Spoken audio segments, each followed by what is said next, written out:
All right, so we're diving deep today into birth month flowers. It's something I think a lot of people are curious about. What's my flower and what does it say about me? Well, it's more than just a fun fact, right? These flowers have a lot of history and meaning behind them. Like, you can learn a lot about different cultures and beliefs just by looking at their traditional uses of flowers. Absolutely. So let's start at the beginning. January. What's the birth flower for those born in the first month of the year? January is the month of the carnation. Oh, I love carnations. They come in so many colors and they always seem to last forever. Right.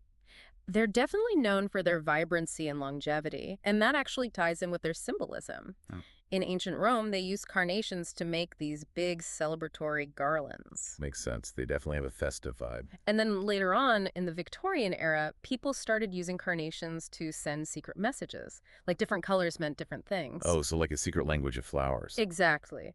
For example, a red carnation was a symbol of deep love, while a white one represented pure love.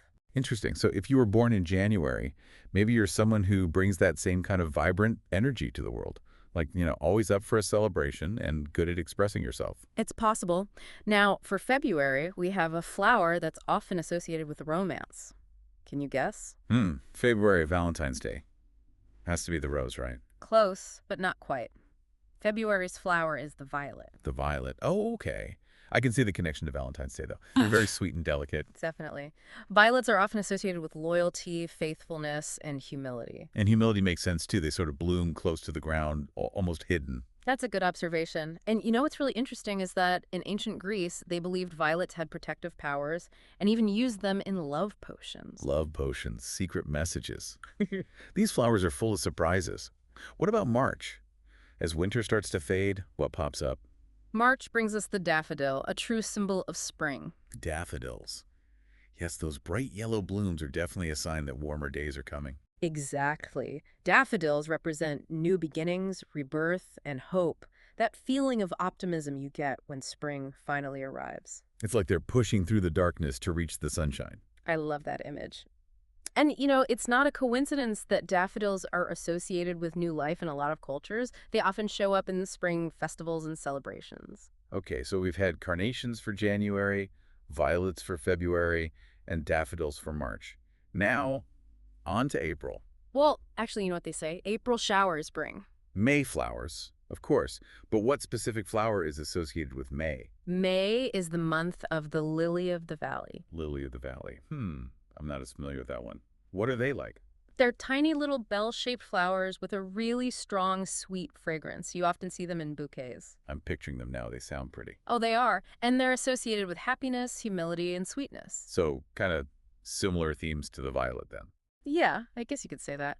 But lilies of the valley also had this cool belief attached to them in some European cultures. They thought they brought good luck and warded off evil spirits. Oh, wow. That's interesting. So they were often included in wedding bouquets, for a little extra good luck on the big day. So maybe babies are lucky in love, maybe? Possibly. Now let's move on to June. This is a month that just screams romance. June. Long days, sunshine, warm weather.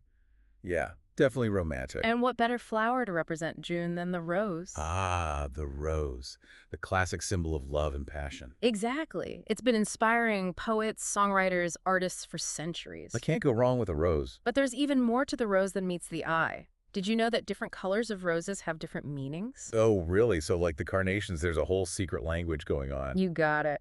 For example, a yellow rose symbolizes friendship, while a pink rose signifies gratitude. Wow, I had no idea. June definitely got the most romantic and complex flower. What about July? What blooms under the summer sun? For July, we have the larkspur. Larkspur. Okay, another one I'm not too familiar with. It's a flower that often grows wild in meadows and along roadsides. Really beautiful, tall, elegant spikes covered in these delicate little flowers. What color are they? They come in all sorts of shades. Deep blues and purples, soft pinks and whites.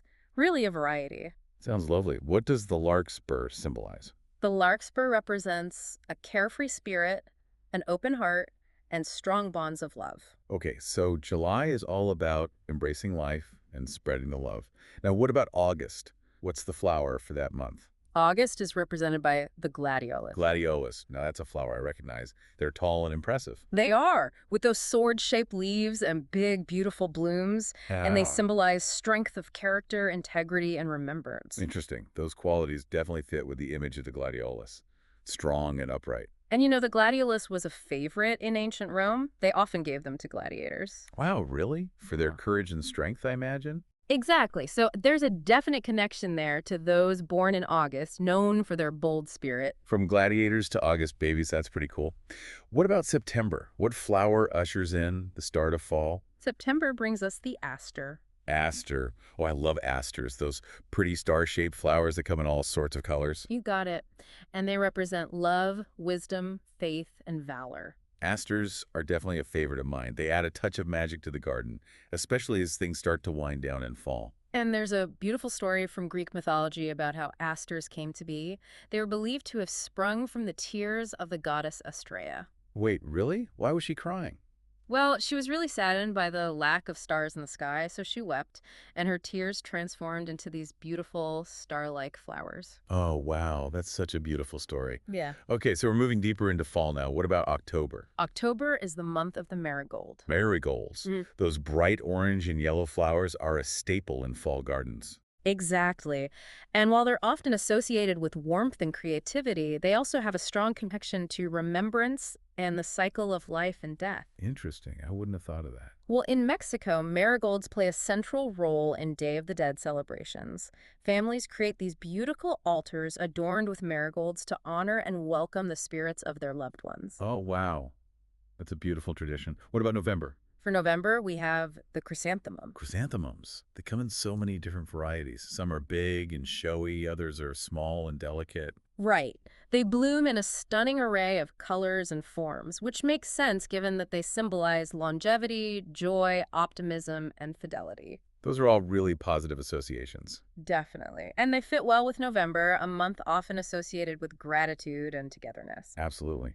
And speaking of different cultures, do chrysanthemums have any special significance in other parts of the world? They do. In Japan, the chrysanthemum is revered as the emperor's symbol, and they even have an annual festival to celebrate it. Wow. From emperors to everyday celebrations, the chrysanthemum is a flower with a lot of history. Okay, so we've made it to the last month of the year. What about December? December is unique because it actually has two birth flowers. Two. Oh, that's interesting. What are they? First, we have holly, with its prickly leaves and bright red berries. It symbolizes good luck and protection. Makes sense for December, with the holidays and the start of a new year. And then there's narcissus, also known as paperwhite. Oh, paper whites. Those are beautiful and smell amazing. They really do. And they represent hope, rebirth, and new beginnings. Perfect for welcoming a brand new year. So December gets a double dose of symbolism. It's amazing how each of these flowers tells a story connecting to the unique qualities of its month. Whether you're a joyful January carnation or a hopeful December narcissus, there's a fascinating history and symbolism behind your birth month flower. It's true. I think this deep dive has shown just how much meaning is packed into these seemingly simple blooms. But it leaves us with a question for our listeners to ponder. Do you think our assigned birth month flower actually influences our personality? Or do we just gravitate towards the symbolism that resonates with us? What do you think?